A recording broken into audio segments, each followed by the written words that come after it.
Sebelum melakukan sharing Dhamma pada pagi hari ini, mari kita bersama-sama beranjali memberikan penghormatan kepada Sang Bhagawa, Guru Agung kita.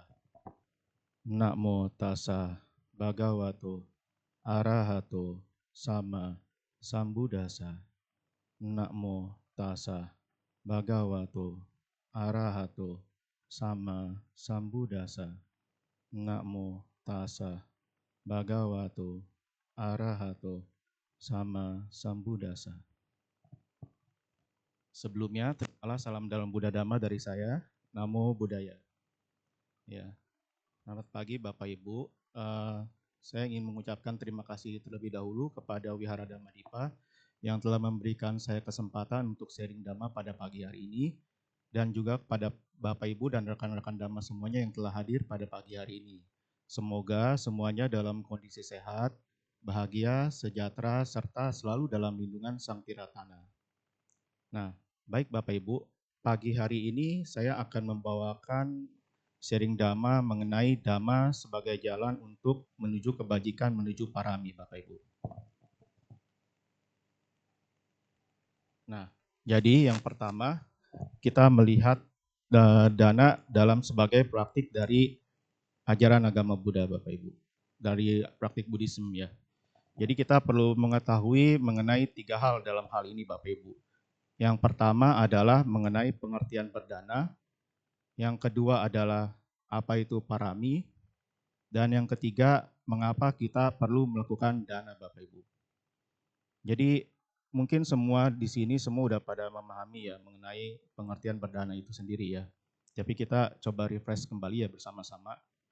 Jadi untuk berdana itu ya, berdana itu adalah suatu perbuatan pemberian yang dilakukan secara sukarela Bapak Ibu oleh seseorang kepada orang lain tanpa mengharapkan adanya balas jasa. Nah, dana itu sendiri ada 2 macam bentuknya, dalam bentuk materi maupun dalam bentuk imateri. Dalam bentuk materi seperti kita berdana obat-obatan, uang, makanan, pakaian, seperti itu. Kemudian untuk dalam bentuk imateri itu seperti kita berdana dalam bentuk waktu dan juga tenaga Bapak Ibu. Nah, dana itu sendiri ya Bapak Ibu, itu merupakan salah satu dari dasa parami. Dan dana ini merupakan dasa parami yang di urutan nomor 1. Kenapa dia di urutan nomor 1 Bapak Ibu? Karena dengan dana ini ya, dana ini merupakan hal yang paling mudah untuk dilakukan. Jadi semua orang itu pasti bisa melakukan dana Bapak Ibu. Contohnya, ketika kita ingin melakukan dana pada pagi hari ini ya, kan kadang-kadang orang mungkin ada yang nggak bawa dompet, nggak bawa uang gitu ya, nggak bawa handphone. Tapi kita juga bisa memberikan dana kepada orang lain dalam bentuk apa? Dalam bentuk imateri itu tadi kan sudah disebutkan seperti tenaga dan juga waktu. Tapi ada lagi yang lebih simpel lagi Bapak Ibu. Kita memberikan dana dalam bentuk senyuman. Jadi ketika kita berdana kepada orang lain dalam bentuk senyuman, itu akan membawa kehangatan dan ketenangan diri kepada orang lain yang mendapatkan senyuman kita Bapak Ibu. Jadi contohnya misalkan di rumah nih pagi hari ini, siapa yang udah senyum nih kepada orang tuanya, kepada suaminya, istrinya, dan anak-anaknya. Jangan-jangan ada yang pagi-pagi udah ayo marah-marah seperti itu ya. Jangan ya Bapak Ibu ya. Jadi kita memberikan senyuman terlebih dahulu itu merupakan dana yang paling mudah tuh seperti itu. Selanjutnya, nah berikutnya adalah, Nah terus kemudian adalah pengertian parami Bapak Ibu yang kedua. Nah parami itu ya, tadi sudah disebutkan bahwa dana itu merupakan salah satu dari dasa parami. Nah parami itu apa sih Bapak Ibu? Parami itu adalah suatu kebajikan yang kita lakukan tanpa diikuti dengan yang namanya kemelekatan, kesombongan, ataupun pandangan salah. Jadi parami seperti yang kita tahu ya Bapak Ibu ya, ada dana, sila, nekama, panya, wirya, seperti itu ya, dan yang lainnya. Jadi kadang-kadang kita ya ketika kita berdana, kita juga bisa diliputi dengan yang namanya kekotoran batin. Nah, apa saja kekotoran batin yang diliputi itu ya? Jadi ada yang namanya kesombongan, yang kedua adalah kemelekatan, terus kemudian yang ketiga adalah pandangan salah. Jadi jika seseorang ketika berdana diliputi dengan yang namanya kemelekatan, orang itu akan beranggapan bahwa ini adalah danaku. Maksudnya apa itu ini adalah danaku Bapak Ibu? Ternyata ketika dia menganggap bahwa ini adalah danaku, dia akan melekat terhadap objek yang didanakan. Misalnya ketika kita berdana kepada Bante, misalkan pada saat makan siang atau makan pagi, kita ngeliatin tuh makanan kita ditoel nggak sama Bante, begitu ya. Kadang kita mungkin banyak yang seperti itu, ya. Kalau yang senyum-senyum udah tahu lah ya, kayak begitu ya. Nah, jadi kita sudah harus mencoba untuk tidak melekat terhadap hal seperti itu. Kemudian yang kedua adalah apabila diikuti dengan kekotoran batin seperti kesombongan, maka orang itu akan beranggapan bahwa dana ini adalah milikku. Nah, ketika dia beranggapan seperti itu, orang itu akan selalu melakukan komparasi atau perbandingan dengan temannya atau sahabatnya atau keluarganya ketika mereka saling berdana. Jadi misalnya kita ada sumbangan seperti itu ya. Kita ngelihat kita berdana misalkan 100.000, ternyata teman kita berdana 50.000 dan kita merasa lebih tinggi seperti itu Bapak Ibu. Kadang-kadang banyak orang seperti itu ya ketika kita melakukan dana. Dan yang ketiga adalah jika diikuti dengan kekotoran, dalam hal ini diikuti dengan pandangan salah. Jadi apabila diikuti dengan pandangan salah, ini dia berarti diikuti dengan yang namanya kemelekatan dan juga kesombongan. Ini merupakan kombinasinya Bapak Ibu. Nah, ketika dia beranggapan seperti itu, orang ini akan beranggapan dana ini adalah aku. Maksudnya apa nih kalau misalkan dana ini adalah aku? Dia beranggapan bahwa apabila tidak ada dia, tidak ada orang ini, misalkan ada suatu kegiatan sosial dan dia tidak mengikutinya, maka dia beranggapan bahwa kegiatan ini tidak akan berjalan. Seperti itu Bapak Ibu. Nah, berikutnya di sini kita masuk ke dalam perdana sebagai seni memberi. Jadi di sini ada 6 poin Bapak Ibu. Yang pertama yaitu mengenai motivasi berdana. Yang kedua adalah objek yang didanakan. Yang ketiga adalah kualitas pemberi dan penerima dana. Yang keempat mengenai rusaknya kualitas berdana. Yang kelima mengenai dana yang berkualitas baik. Dan yang keenam adalah hasil dan manfaat dari berdana itu sendiri. Kita lihat dari satu-satu ya Bapak Ibu ya.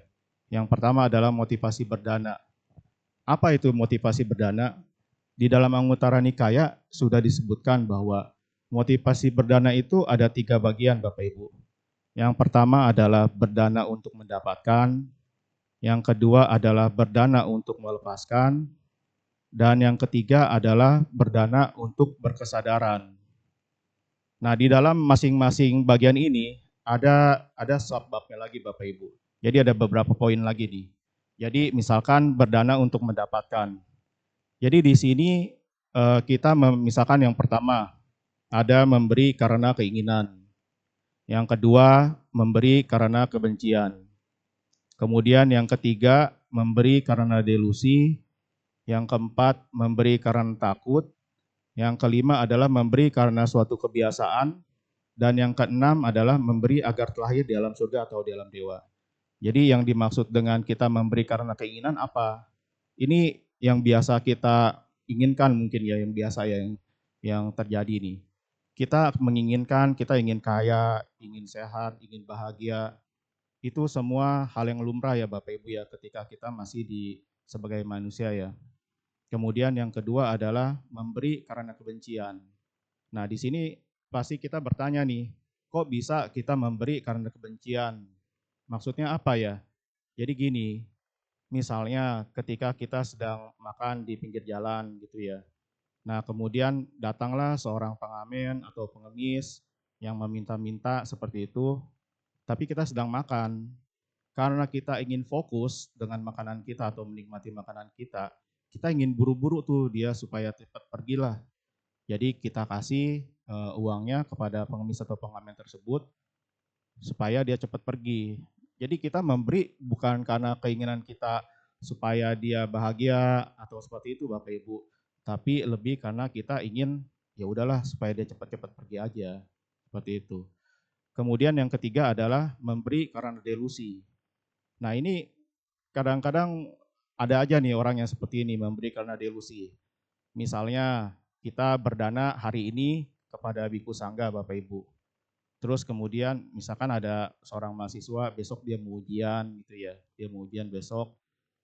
Jadi dia memang belajar, tapi dia mengharapkan dengan dia berdana kepada Biku Sangga, dia mengharapkan besok ujiannya itu bisa dapat nilai bagus begitu.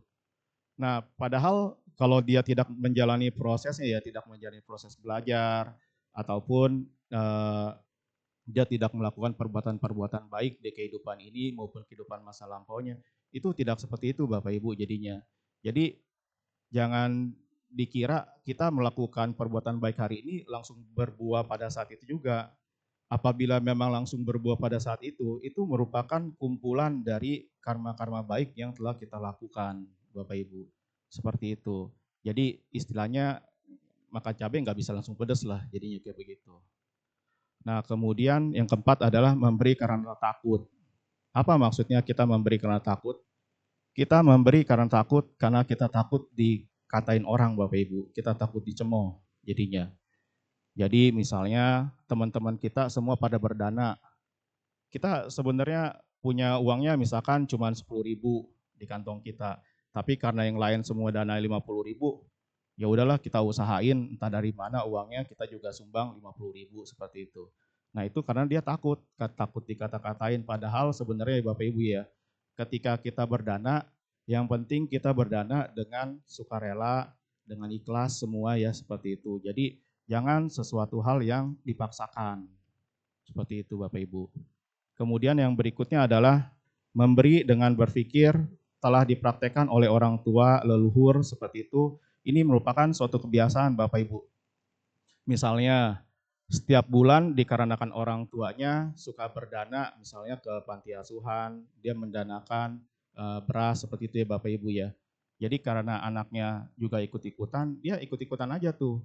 Dia sendiri nggak memahami maksud dan tujuannya. Jadi hanya menjalani saja, mengikuti dari yang sudah dijalankan oleh orang tuanya. Kemudian yang berikutnya adalah memberi untuk lahir di alam surga.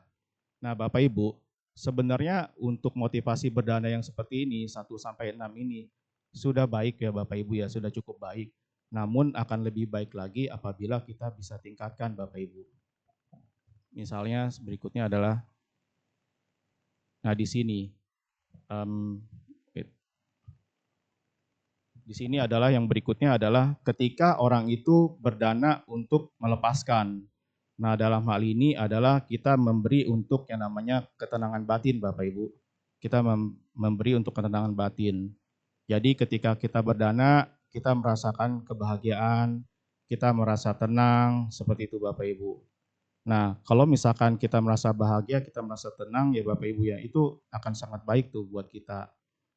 Seperti itu. Jadi misalnya ketika kita mempunyai banyak masalah seperti itu, kita melakukan dana Bapak Ibu kita supaya kita mempunyai ketenangan batin. Seperti itu ya. Kemudian yang berikutnya adalah berdana untuk berkesadaran. Nah, di dalam sini berdana untuk kesadaran itu memberi untuk menghiasi pikiran dan melengkapi pikiran. Maksudnya apa menghiasi dan melengkapi pikiran? Jadi ketika kita berdana untuk berkesadaran, kita sudah melepaskan Bapak Ibu. Jadi kita sudah tidak terikat lagi dengan objek-objek dana itu sendiri. Jadi ketika kita berdana kepada seseorang, kita sudah tidak menganggap bahwa objek yang didanakan itu adalah objek milik kita ataupun objek itu dimiliki oleh orang lain seperti itu Bapak Ibu. Nah, berikutnya adalah mengenai objek yang didanakan. Objek yang didanakan itu ada 5 macam ya Bapak Ibu ya. Yang pertama adalah amisa dana Bapak Ibu. Yang kedua adalah paricaya dana. Yang ketiga itu ada dhamma dana. Yang keempat ada abaya dana, dan yang kelima itu pati dana. Jadi yang dimaksud dengan amisa dana Bapak Ibu itu merupakan suatu dana materi ya. Suatu dana materi yang misalkan kita berdana dalam bentuk uang, pakaian, obat-obatan seperti itu Bapak Ibu. Kemudian untuk yang kedua adalah paricaya dana. Paricaya dana itu adalah kita berdana dalam bentuk tenaga dan ataupun waktu Bapak Ibu. Misalnya ketika kita tahu ada orang sakit Bapak Ibu, biasa kita datang ya para umat wihara, kita memberikan dukungan dengan membacakan parita seperti itu agar yang sakit itu bisa agar lebih cepat sembuh, mendorong karma baiknya Bapak Ibu. Dan kemudian juga pada saat yang bersamaan, kita juga bisa memberikan nasihat kepada orang sakit tersebut. Kita memberikan seperti apa?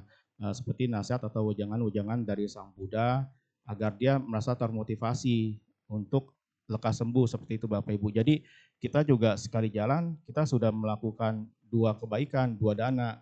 Yang pertama itu mengenai paricaya dana, yang kedua adalah dari dhamma dana Bapak Ibu. Nah, untuk yang berikutnya adalah abaya dana. Abaya dana dalam hal ini kita mencoba untuk membantu makhluk lain agar terbebas dari masalahnya Bapak Ibu.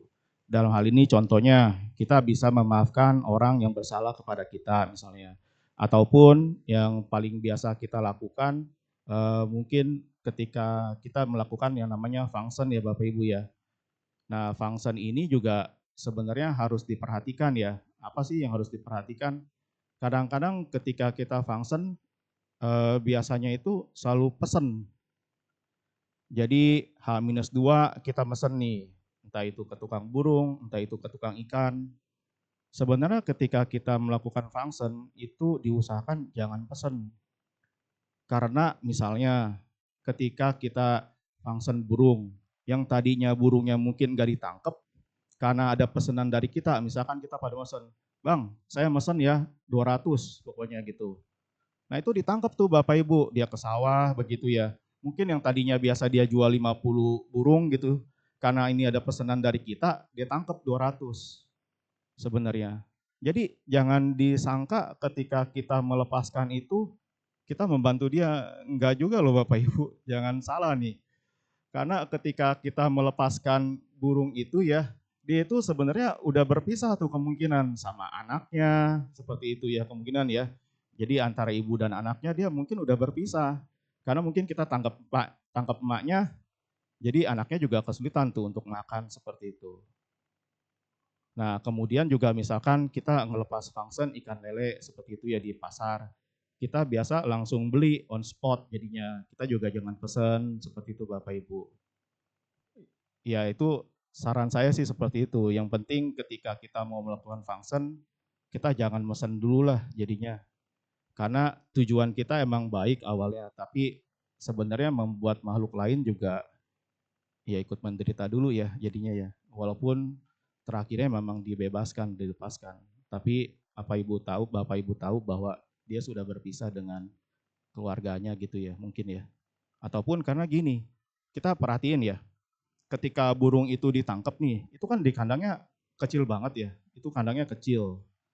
Jadi banyak tuh ya burung-burung itu sebenarnya kakinya udah pada sampai patah seperti itu, jalan juga udah susah.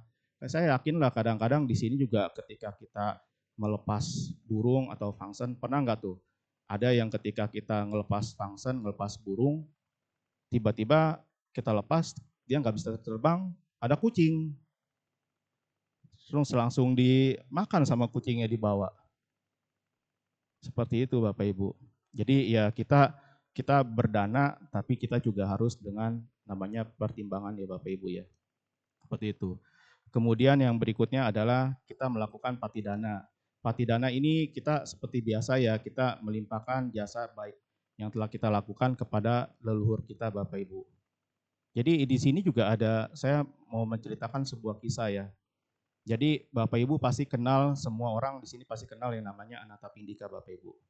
Nah, pada saat itu di saat kehidupan Anathapindika, Anathapindika ini merupakan seorang yang sangat dermawan ya. Dia penyokong utama Sang Buddha, tapi Anathapindika mempunyai seorang paman yang mempunyai sifat berkebalikan dengan diri dia, Bapak Ibu. Jadi paman ini sangat kikir dan juga sangat melekat terhadap harta kekayaannya, walaupun dia adalah seorang yang sangat kaya, Bapak Ibu. Jadi ketika ada seorang pengemis yang datang ke rumahnya, misalkan, dia pasti langsung mengusirnya, Bapak Ibu. Ketika ada kerabatnya atau sahabatnya yang datang untuk meminta pertolongan, dia juga menolaknya. Bahkan ketika Anathapindika juga mengajaknya untuk berdana kepada Biku Sangga, dia nggak mau tuh, karena dia takut hartanya akan habis kalau misalkan sering didanakan. Nah, pada suatu ketika, pamannya itu dikarenakan sakit keras meninggal dunia jadinya. Kemudian dikarenakan kemelekatannya dan kekikirannya, pamannya pun akhirnya terlahir di alam Petaloka sebagai peta, Bapak Ibu. Di sana pamannya itu mempunyai bentuk badan yang sangat kurus dan perut yang dengan perut itu buncit gendut gitu ya. Namun mempunyai tenggorokan yang hanya sebesar lubang jarum. Bisa dibayangin tuh ya, tenggorokannya hanya sebesar lubang jarum, gimana dia makannya ya. Nah kemudian, namun yang parahnya lagi, ketika dia mencoba untuk makan, semua makanan itu berubah menjadi bara api. Jadi semua makanan itu berubah menjadi bara api. Dia udah pasti sangat menderita sekali itu Bapak Ibu. Oleh karenanya, Paman Anathapindika ini mencari kerabatnya yang memiliki kebajikan dan orang yang masih hidup. Dia temukanlah bahwa Anathapindika mempunyai kebajikan yang sangat tinggi. Makanya dia datang ke Anathapindika melalui mimpinya dan meminta pertolongan kepada Anathapindika. Nah, keesokan harinya, Anathapindika pun mendatangi Sang Buddha dan menanyakan arti dari mimpi dia tersebut. Sang Buddha pun menjelaskan bahwa pamannya memang butuh pertolongan dia, dan apabila Anathapindika melakukan perbuatan-perbuatan baik, maka dapat dilimpahkan di atas namakan kepada pamannya. Seperti itu, agar dapat terlahir di alam yang lebih berbahagia. Nah, kemudian setelah Anathapindika mendengar perihal itu, Anathapindika pun melakukan perbuatan-perbuatan baik seperti mengundang Biku Sangga untuk dana makan dan juga memberikan jubah ataupun melakukan perbuatan lainnya. Sehingga singkat cerita, pamannya pun merasa bahagia atas perbuatan-perbuatan baik dari Anathapindika dan dia pun dapat terlahir di alam yang berbahagia. Seperti itu. Namun Bapak Ibu, dari 5 macam dana yang telah disebutkan tadi ya, kita dana yang terutama itu yang paling tinggi menurut Sang Buddha, dari ajaran Sang Buddha adalah Dhamma Dana, Bapak Ibu. Kenapa Dhamma Dana? Karena ketika kita melakukan Dhamma Dana, kita meluruskan pandangan-pandangan salah orang tersebut gitu ya. Jadi kita memberikan penerangan agar orang tersebut bisa memiliki pandangan benar. Jadi dia bisa melakukan perbuatan-perbuatan baik seperti itu. Karena ketika satu orang terpengaruh dengan suatu perbuatan baik dan mempunyai pandangan benar, maka orang lain pun akan terimpact Bapak Ibu, akan ikut ya semuanya ya jadinya. Jadi seperti kita bunga berbunga lah jadinya. Jadi ketika seseorang sudah mengetahui mengenai pandangan benar dan dia melihat orang lain itu sudah berbuat baik, dia akan mencontoh Bapak Ibu. Jadi jangan disangka ketika kita berbuat jahat atau berbuat hal yang kurang baik gitu ya Bapak Ibu ya. Itu tidak akan berpengaruh, itu berpengaruh Bapak Ibu. Jadi kita harus memberikan contoh kepada orang-orang juga kita berbuat baik seperti itu. Nah, berikutnya adalah mengenai pemberian. Pemberian itu juga ada 5 macam. Yang pertama ada suatu pemberian dalam bentuknya ya. Yang kedua adalah persembahan. Ketiga kedermawanan. Yang keempat berbagi. Dan yang kelima adalah bantuan. Nah di sini mungkin yang perlu di-highlight misalkan persembahan ya Bapak Ibu ya. Maksudnya persembahan itu yang seperti apa? Persembahan itu ketika kita berdana dengan rasa hormat Bapak Ibu. Misalnya ketika kita berdana kepada Biku Sangga Bapak Ibu, dana makan gitu ya. Kita harus memberikannya dengan hormat Bapak Ibu, kita menyerahkannya dengan 2 tangan seperti itu ya. Jangan kita menyerahkannya ya ini Bante ya, nanti bisa dimakan kayak gitu. Kita ngasihnya 1 tangan. Nah itu kita mempersembahkannya enggak hormat seperti itu Bapak Ibu. Nah, untuk yang berikutnya adalah dari kualitas pemberi dan kualitas penerima. Kualitas pemberi yang seperti apa? Kualitas pemberi ini ada beberapa poin Bapak Ibu. Kita memberi dengan hati yang gembira. Yang kedua adalah dengan pikiran baik. Yang ketiga adalah dilakukan dengan acap kali, maksudnya seperti kita tetes hujan yang seling terus-menerus ya. Terus yang keempat dengan objek yang murni, yang kelima dengan objek yang baik, yang keenam dengan objek yang diperbolehkan, kemudian adalah pada waktu yang tepat, mulai berikutnya melalui kewaspadaan agar timbul kebijaksanaan, dan yang terakhir adalah dengan cara yang tepat atau hormat Bapak Ibu. Nah, kalau misalkan dengan gembira, kita sudah tahu ya, kita ketika kita mau berdana, kita harus melaksanakannya dengan gembira, dengan hati yang senang ya, bukan kita melakukan dana itu dengan kekesalan seperti itu Bapak Ibu.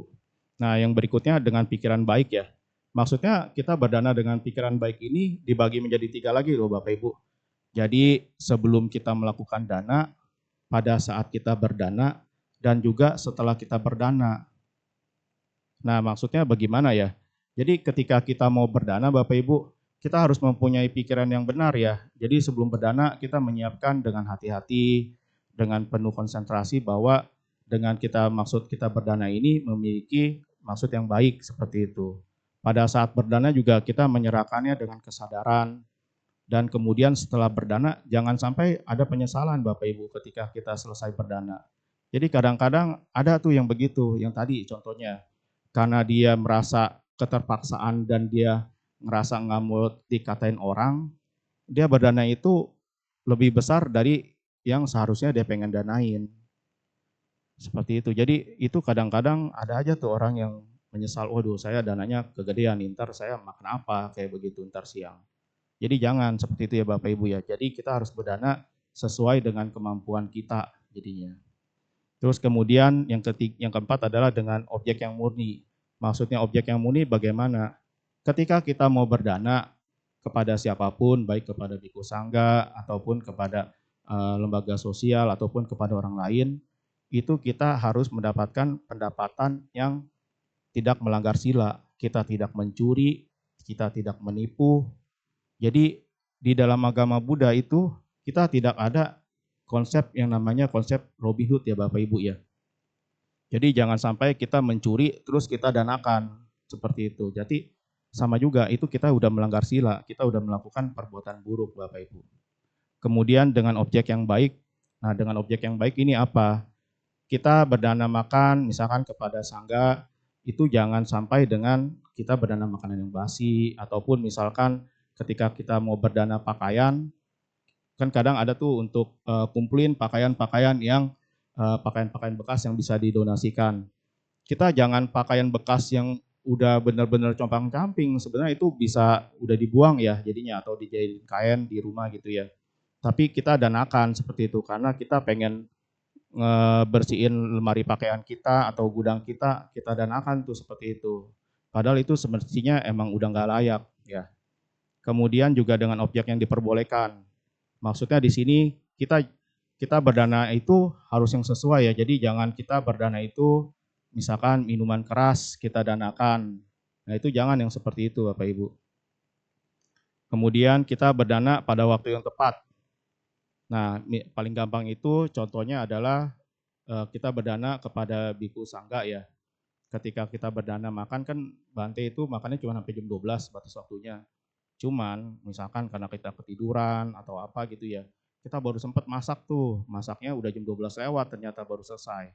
Kemudian kita nyampe ke wihara jam 2, jam 3 sore, terus kita karena udah masaknya udah lama, susah, kita minta tolong tuh ke Bante, Bante ini bolehlah dicicipin Bante seperti itu.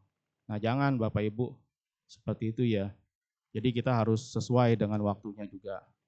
Nah ataupun misalkan ada orang yang mengalami musibah bencana alam seperti itu ya. Kita berdana itu harus tepat. Jadi tepat itu pada waktunya. Jangan setelah dari bencana alam kita berdana 2 bulan atau 3 bulan kemudian. Sebenarnya orang itu udah nggak terlalu butuh juga ya, dia butuh tapi udah nggak sebutuh seperti yang di awal sebenarnya. Jadi kita harus berdana itu pada waktu yang tepat, seperti itu. Terus yang berikutnya adalah melalui kewaspadaan agar timbul kebijaksanaan. Nah seperti yang tadi Bapak Ibu, kita misalkan mau function gitu ya, kita jangan pesen jadinya. Jadi maksud kita emang baik ya, tapi hasilnya ya kurang baik. Jadi ada suatu cerita juga ya di Suta. Waktu itu ada seekor monyet yang sedang bermain-main di atas dahan pohon jadinya. Namun dia bermain-mainnya di atas pohonnya itu, di bawahnya itu sungai Bapak Ibu, sungai yang mengalir deras ya. Jadi suatu ketika sang monyet pun terlepas dari dahan pohon itu tangannya. Dia jatuhlah ke sungai dan kemudian sang monyet pun menggap-megap, dia mencoba mencari batu-batuan ataupun sampai pinggiran sungai. Singkat cerita, akhirnya sang monyet pun bisa selamat ya, dia mencapai pinggiran sungai. Namun karena persepsi dia sudah menganggap bahwa oh berarti kalau misalkan ada makhluk atau hewan yang menggap-megap di atas sungai, di dalam sungai itu berarti membutuhkan bantuan. Nah, kemudian sang monyet pun sedang bermain-main lagi di atas pohon ya.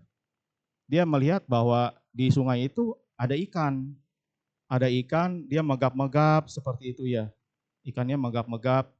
Dia merasa, waduh ini ikannya butuh pertolongan nih jadinya. Ikannya butuh pertolongan. Tahu nggak apa yang dilakukan Bapak Ibu? Dia ambil tuh ikannya sama dia. Maksudnya sih mau nyelamatin ya. Maksudnya dia mau nyelamatin, sama dia diambil ikannya. Ikannya diambil, terus sama dia ditaruh di pinggir sungai. Ya dia sih senang-senang aja sang monyet ya, karena kan dia kagak tahu. Maksudnya dia kira dia nyelamatin ikannya. Ternyata yang terjadi ya ikannya meninggal ya. Dikarenakan mempunyai pandangan salah seperti itu persepsinya. Makanya kita harus mempunyai persepsi dan pandangan yang benar Bapak Ibu. Kemudian yang berikutnya dengan cara yang sesuai dengan hormat. Sama seperti yang tadi ya, jadi ketika kita mau memberikan dana, mau kepada siapapun, kita harus dengan hormat. Jangan merasa karena kita memiliki, kita udahlah dia yang butuh kok, suruh dia yang datang kayak begitu. Ya itu kita mendingan gak usah ngedana Bapak Ibu. Karena kita nggak niat namanya itu. Seperti itu ya.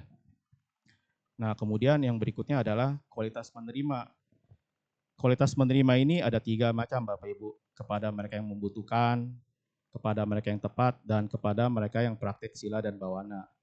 Kepada mereka yang membutuhkan, seperti tadi ya Bapak Ibu ya, kepada mereka yang membutuhkan, berarti misalkan ada yang contohnya yang korban bencana alam, kita berdana seperti itu. Itu mereka membutuhkan tuh, membutuhkan pakaian, obat-obatan, makanan. Nah kemudian kepada mereka yang tepat. Nah ini maksudnya kepada mereka yang tepat yang seperti apa?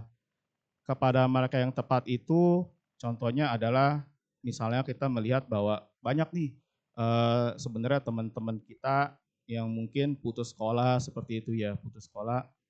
Mereka membutuhkan bantuan dalam bentuk beasiswa untuk sekolahnya Bapak Ibu. Nah, ketika kita memberikan dana dalam bentuk beasiswa kepada murid-murid yang putus sekolah itu kepada mereka yang tepat artinya. Karena mereka membutuhkan dan tujuannya pun benar gitu. Jadi bukan kayak kita berdana itu kepada seorang penjudi yang dimana uangnya itu akan kemungkinan dipakai untuk berjudi lagi. Seperti itu ya Bapak Ibu ya. Kemudian kepada mereka yang praktek sila dan bawana ini seperti kita berdana kepada biku sangga ya contohnya yang paling simpelnya. Nah untuk nextnya mengenai rusaknya kualitas dana Bapak Ibu.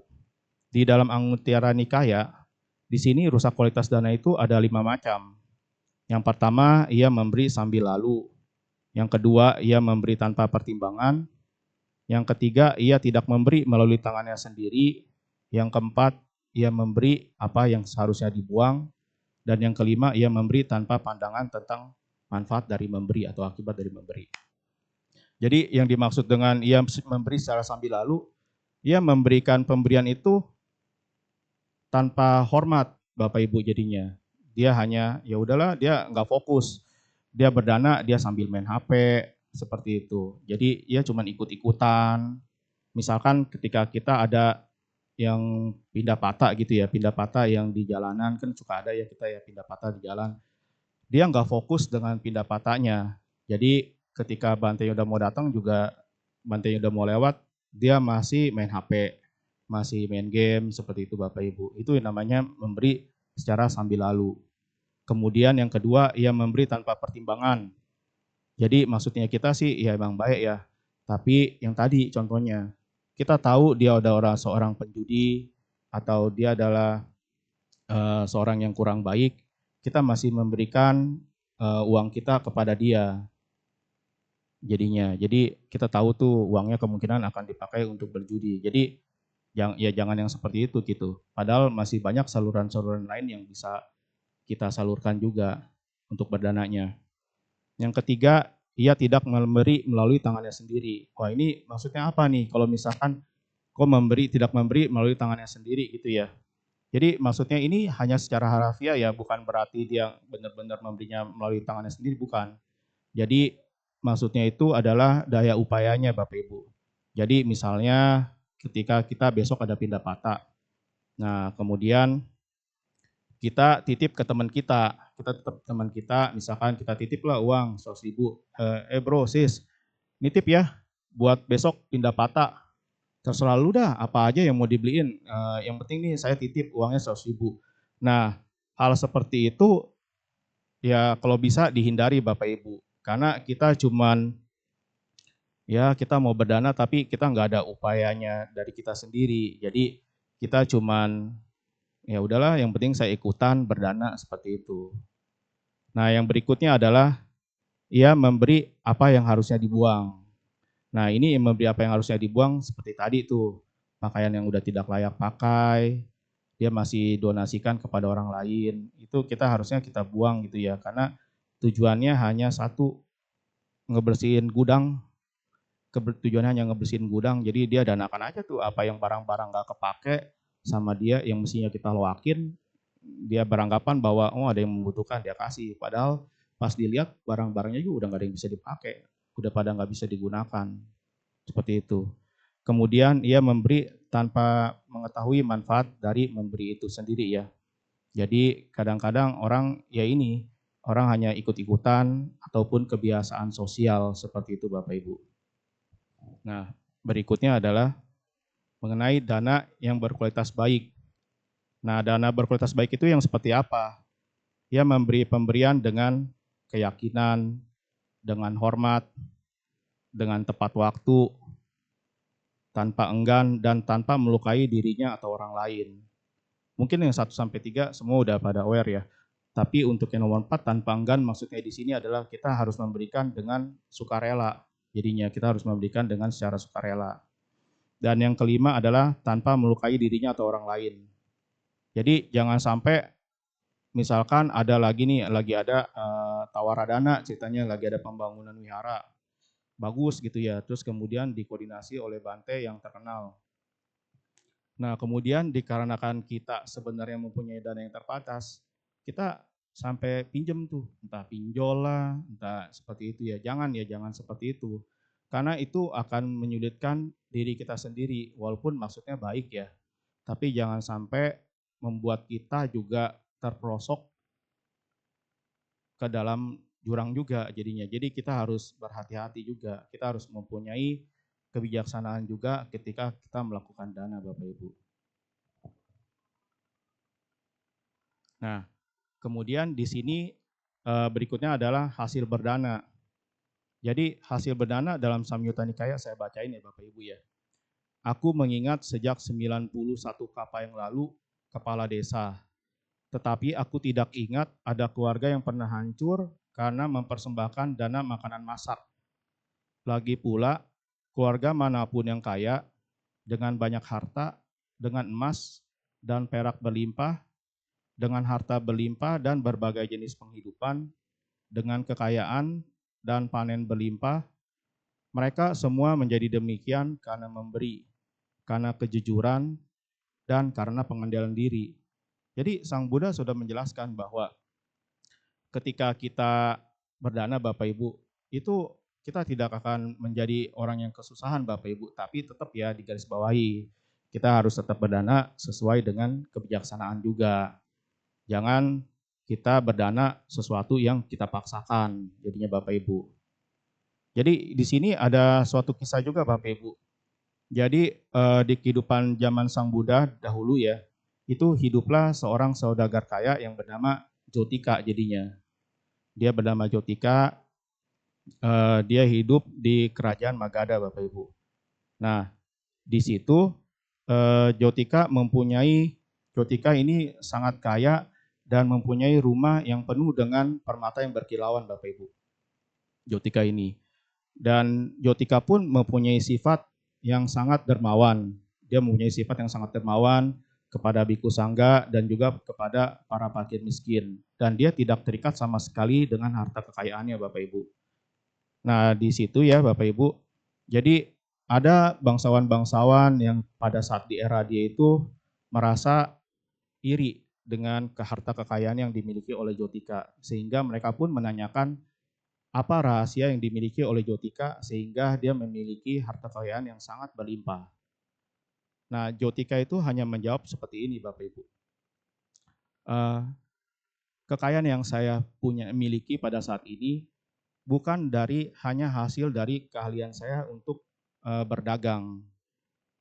Bukan hanya hasil dari kekayaan dari berdagang, tapi adalah merupakan kumpulan dari kehidupan masa lalu, perbuatan baik yang telah dilakukan dalam bentuk dana. Kemudian dikarenakan sang bangsawan itu tidak merasa puas, dia pun mendatangi Sang Buddha di Wihara Wirwana waktu itu Bapak Ibu. Dia menanyakan kepada Sang Buddha, Bante, saya ingin nanya, kok bisa ya seseorang itu terlahir dengan kekayaan yang sangat amat seperti kaya seperti itu. Kemudian Sang Buddha pun menjelaskan, tidak ada suatu kejadian yang tanpa adanya sebab musabab. Jadi apabila di kehidupan lampau seseorang itu sering berdana dan berbagi dan tidak melekat pada kekayaannya, maka orang itu di kehidupan berikutnya dapat menjadi orang yang sejahtera dan kaya. Begitu juga sebaliknya, ketika seseorang mempunyai sifat yang sangat kikir dan melekat pada harta kekayaannya di kehidupan sebelumnya, maka di kehidupan selanjutnya orang itu dapat lahir sebagai orang yang menderita dan juga miskin Bapak Ibu, seperti itu. Kemudian Sang Buddha pun menceritakan ya, Sang Buddha menceritakan pada kehidupan masa lampau, kehidupan Jotika. Jotika ketika terlahir sebagai seorang pemuda yang miskin ya Bapak Ibu ya, di satu desa, dan dia melihat ada biku yang sedang berjalan pindah patah seperti itu. Kemudian Jotika pemuda itu pun ikut memberikan dana kepada biku tersebut. Nah, kemudian ketika Jotika sudah memberikan dananya, biku tersebut memberikan berkatnya kepada Jotika dengan berkata bahwa semoga sesuai dengan perbuatan baik yang telah kamu lakukan di kehidupan mendatang, kamu menjadi seorang yang kaya dan sejahtera. Nah, kemudian Jotika pun terus-menerus melakukan perbuatan baik di saat itu Bapak Ibu di kehidupan tersebut. Nah, kemudian setelah mengetahui apa yang dikatakan oleh Sang Buddha terhadap para bangsawan tersebut Bapak Ibu, nah para bangsawan pun menyadari bahwa oh ternyata memang seperti itu adanya. Jadi kita harus terus melakukan perbuatan baik sehingga terakumulasi kehidupan berikutnya. Jadi intinya kita ketika kita melakukan dana ya Bapak Ibu ya, ketika kita melakukan dana, jangan hanya dianggap kita berdana hari ini, besok akan tercapai cita-cita kita. Tidak seperti itu Bapak Ibu. Sang Buddha aja, Pangeran Siddhartha aja mencapai kehidupan menjadi Sang Buddha berulang-ulang kali kehidupannya dia capainya ya ketika dia menjadi seorang bodhisatta. Dia harus terus-menerus mendapatkan akumulasi karma baik sehingga baru bisa mencapai kebudahan Bapak Ibu. Seperti itu. Kemudian di sini juga ada hasil berdana, ini adanya caga, adosa, dan aloba. Yang dimaksud dengan caga itu adalah suatu kedermawanan Bapak Ibu. Jadi adosa tidak membenci dan aloba kita udah tidak serakah ya, seperti itu. Nah untuk nextnya adalah manfaat berdana Bapak Ibu. Jadi manfaat berdana ini ada 5 macam. Yang pertama kita akan disukai dan dicintai oleh semua orang. Kita juga yang kedua, kita bisa dikelilingi oleh orang-orang baik. Jadi misalnya keliling orang-orang baik ini maksudnya karena kita mempunyai kegiatan sosial di wihara, kita berteman dengan teman-teman di wihara, itu kita sudah mengurangi kemungkinan ada pengaruh-pengaruh buruk ketika kita berteman dengan orang yang mungkin kurang baik seperti itu ya Bapak Ibu ya. Jadi kita dikelilingi oleh teman-teman dalam hal ini adalah seperti kalyanamita seperti itu. Kemudian yang ketiga, ia memperoleh reputasi baik. Kemudian yang keempat, kita akan memiliki ketenangan dan kepercayaan diri.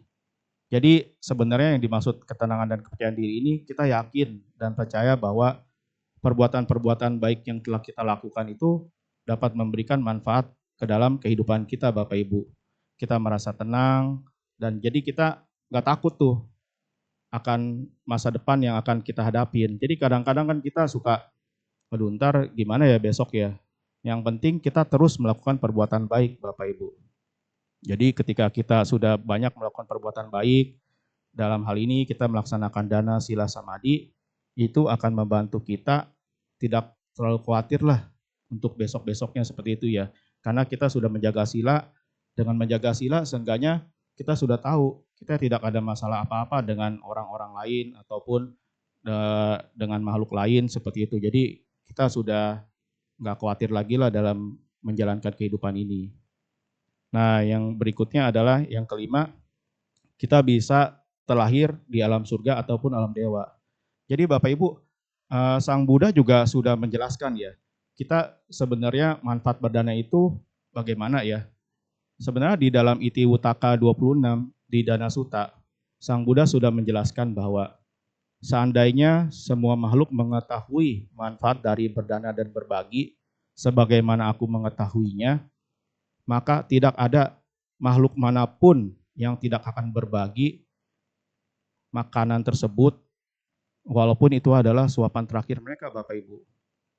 Jadi kita pasti mencoba untuk membagi apa yang kita punya. Nah, namun dikarenakan Sang Buddha sudah bijaksana seperti itu ya. Nah, kalau kita kan masih belum mencapai kebijaksanaan seperti itu. Jadi walaupun kita sudah mengetahui hal seperti itu, kita masih belum bisa melakukannya. Makanya kenapa kita butuh melakukan latihan untuk berdana. Nah, kita latihan untuk berdana itu ya kita harus lakukan latihan secara terus-menerus. Jangan kita berdana hanya sesekali. Jadi misalkan banyak nih umat Buddha itu hanya datang misalkan berdana itu pada saat Katina jadinya. Jadi kalau kita perhatikan umat-umat di wihara kita itu atau yang misalkan kita dana makan kepada Bante, ya dia-dia aja sebenarnya. Sebenarnya dia-dia aja, tapi ketika kita ada Katina atau ada hari raya, itu yang datang mungkin mukanya kita nggak familiar gitu ya. Kita nggak kenal sama orang itu seperti itu. Jadi itu teman-teman kita yang datangnya mungkin setahun sekali seperti itu. Ya itu bukan yang nggak bagus, tapi setidaknya kita usahakanlah untuk kita latih diri sendiri gitu ya. Kenapa begitu? Karena dengan kita sering melakukan perbuatan-perbuatan baik, dengan dana kita melatih kerelaan Bapak Ibu, itu kita bisa mengkondisikan agar kita dapat terlahir di alam yang lebih berbahagia ataupun kita bisa mencapai sampai ke pembebasan Bapak Ibu. Kalau kita tidak menjalankan suatu hal kecil, diawali dengan hal-hal yang kecil, itu tidak akan bisa menuju hal-hal yang besar berikutnya. Oleh karena itu kita harus melatih diri kita sendiri untuk melakukan pelepasan, melatih kerelaan. Jadi kadang begini Bapak Ibu, contohnya. Kalau misalkan kita sering berdana ya, kita sering berdana, itu kita nggak ada keraguan tuh, kita kemungkinan nggak bakalan nimbang-nimbang lagi. Misalkan besok ada pindah patah ataupun ada kegiatan dana yang dilakukan oleh suatu yayasan sosial. Kita nggak nimbang-nimbang lagi nih, oh ini berapa seperti itu ya. Tapi kita sudah yakin dan kita tahu apa yang mau kita danakan seperti itu. Namun kalau misalkan orang yang masih setengah-setengah seperti itu ya, kadang-kadang masih ragu-ragu dia. Waduh, ini saya dananya berapa duit ya buat besok seperti itu. Karena kita tidak terbiasa Bapak Ibu. kita tidak terbiasa untuk melakukan dana. Kalau kita sudah terbiasa, kita itu tidak ada keraguan. Ingat Bapak Ibu, ketika kita melakukan dana dan kita ada keraguan, maka hasil dari dana yang kita berikan itu tidak maksimal. Seperti yang tadi itu, parami ya. Parami itu, dana itu bisa menjadi parami yang bagaimana? Ketika orang itu berdana dengan sukarela, ketika dia berdana dengan welas asih dan tanpa paksaan. Nah, itu bisa menjadi dana yang membawa manfaat yang sangat besar bagi kita Bapak Ibu. Jadi jangan disangka ketika kita berdana uang cuma Rp500 dibandingkan misalnya nih ya, ada seorang pemuda yang miskin yang mempunyai uang terbatas gitu ya. Dia berdana hanya Rp5.000. Tapi perlu diingat, misalkan dia penghasilan dia sehari, mungkin dia dapat cuma 20.000 gitu ya. Itu udah 25% ya. Tapi ketika ada seorang bisnismen lah, seorang pengusaha, dia mempunyai penghasilan misalkan sebulannya 1 M, tapi dia berdana sebesar 1 juta. Ya kalau misalkan kita bandingin apple to apple ya nggak apple to apple seperti itu. Jadi kita jangan menganggap bahwa dana yang diberikan oleh seseorang itu kecil atau besarnya, tapi dilihat dari niat dan ketulusannya. Jadi Bapak Ibu, mulai dari sekarang, ketika kita berdana, kita harus dengan niat yang tulus. Yang penting yang itu Bapak Ibu, dengan sukarela. Jangan sesuatu dana itu sesuatu yang dipaksakan. Tapi kita juga harus melaksanakan dana dengan rutin ya Bapak Ibu, seperti itu. Jadi kita bisa melatih diri kita untuk terus melakukan perbuatan-perbuatan baik Bapak Ibu. Kenapa?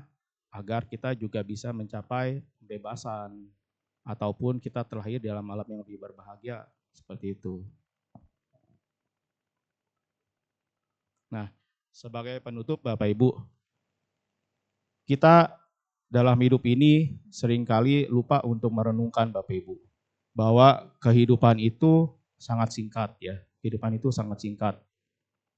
Jadi segala sesuatu yang kita miliki seperti harta kekayaan, kedudukan, dan juga seperti tubuh badan jasmani ini Bapak Ibu, segala sesuatunya itu akan lapuk, akan hilang pada waktunya. Namun yang akan mengikuti kita hanyalah amal kebajikan kita, amal perbuatan kita Bapak Ibu. Oleh karenanya kita harus terus-menerus berusaha untuk melakukan perbuatan-perbuatan baik seperti itu Bapak Ibu, agar kita dapat terlahir di alam yang lebih berbahagia ataupun kita bisa mencapai pembebasan di kemudian hari. Seperti itu Bapak Ibu. Jadi di sini kita mencoba untuk yang namanya idang me punyang nibanasa pacaya hotu. Kita melakukan perbuatan baik untuk mengkondisikan agar kita tercapai jalan pembebasan. Seperti itu dulu Bapak Ibu, sharing Dhamma pada pagi hari ini dari saya. Semoga dapat membawa manfaat dan inspirasi bagi kita semua untuk terus melakukan perbuatan-perbuatan baik. Semoga perbuatan yang baik yang kita lakukan pada pagi hari ini dapat membawa kegembiraan bagi kita semua dan para makhluk lainnya juga. Sabe, Sata, Bawantu, Sukitata, semoga semua makhluk hidup berbahagia. Sadu, sadu, sadu.